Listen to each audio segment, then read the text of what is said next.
Hello, this is a video about adding portfolios to project finance. I worked with a really nice man on this one, and he had some kind of password on this one. So if you open the file called Solar Rooftop Model with Portfolio, you might have to put 9498. Whoops. 9498. Sorry about this password. I think I could have copied all of the sheets and taken the password away. I don't even know how to make a password protected file. Okay, in this one, there's I'm on the wrong file. That's my file for the Colorado River project. Let's go to the summary page, and the whole thing about this one. It's a large file, and when I have a large file with the videos together, sometimes I shut up. Okay, the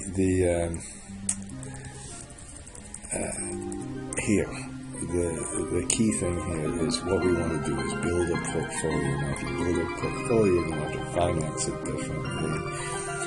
Here we made some capital expenditures at different periods. It looked like in 2018 it all got very high, and as we go through the project, we finance some of the panels with something like a 70-30 debt to equity, or debt to capital, and then eventually we can almost self-finance because we can finance from earlier projects. That's really the idea. Now, to get this to work correctly, we put different projects in, and the big task really is to, let me press Shift Control C. I think I didn't have all of the, we put some standard kind of start dates and revenue assumptions, inflation assumptions. In this case, we assume each project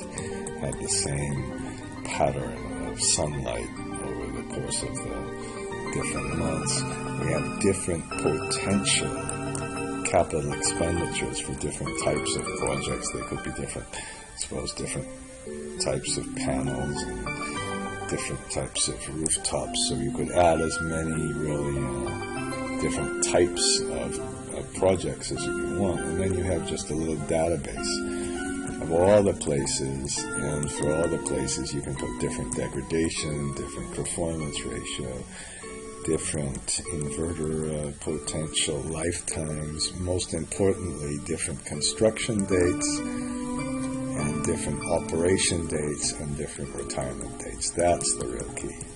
And different life construction month periods, different lifetime periods. So that's how we're really building the portfolio. And then what you could do is just choose to add or not add a. So I'm putting false here, and maybe we can put true here, and you can put a different date. Let's put 2020 here, something like that. Okay, and whoops, I seem to have a time on this. So that's the big deal, is to get the portfolio, and the financing assumptions have to reflect. It's almost like a real estate financing, because it's as if you're building a lot of residential homes. You really might have to use some kind of debt to capital, let's use a loan to value kind of financing technique, and then you can begin by entering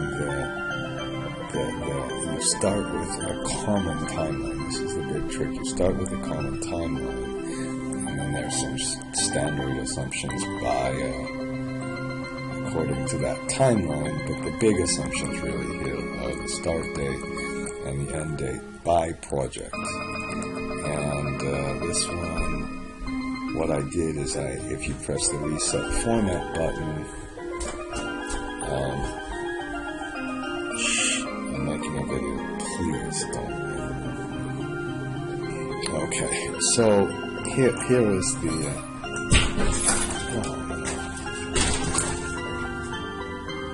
here is the big innovation in this kind of project. The big innovation is that you put the start and end date in.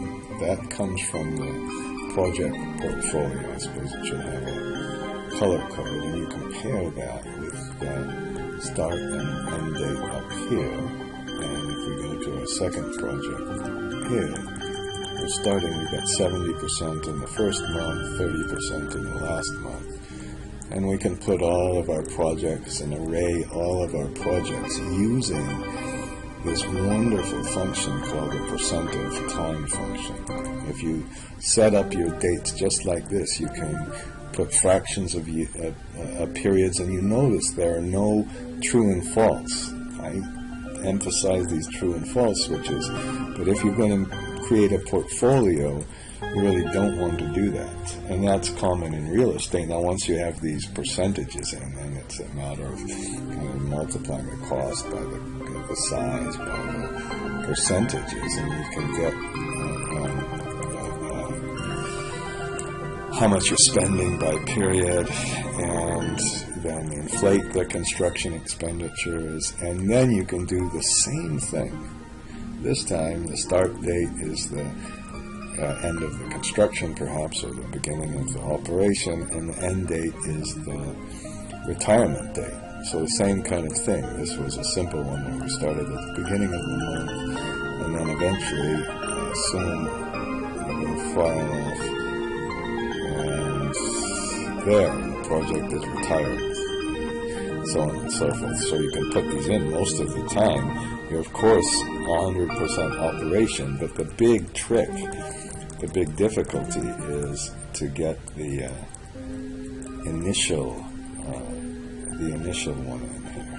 Okay. I hope I misspoke about anything, but that's the idea. You can get this percentage of time function. It's discussed again in the real estate analysis and in some other page. I've got to find it. We'll of course, give you this function. All right, it's a key function. It doesn't look all that complicated, but it allows you to put these portfolios together from a database of projects, different projects with different dates. Then you put the degradation in, and eventually, and the capacity factor, and eventually somewhere down here, I put some replacement of inverters. You don't have to get that complicated probably, and then you can get the IRR by project first. After you get the IRR by project, you can get the depreciation and get the project IRR. All right, that's that, and then you can do the same thing, practically the same thing. Now, in this case, no, I take this back. I think what we did is we just put the financing on a portfolio basis rather than on a project by project basis. And then you can add everything up, transfer this, put all of the, then it looks kind of like your standard project finance models. Once you put it in, you can make an annual model. You can, when you make the scenario analysis, it's a little tricky. You have to put this, but the really big innovation in this whole thing is simply that percentage of time function. I just think that's so valuable. You might even give up on true-false, give up on famous true-false switches, and always apply that. All right, so that's the solar rooftop. Enough of that. I suppose if I want to advertise there's so many of these silly videos. I hope you think, I need to go to a course to really find out what's important and what's not, and let me address my big questions. Maybe not.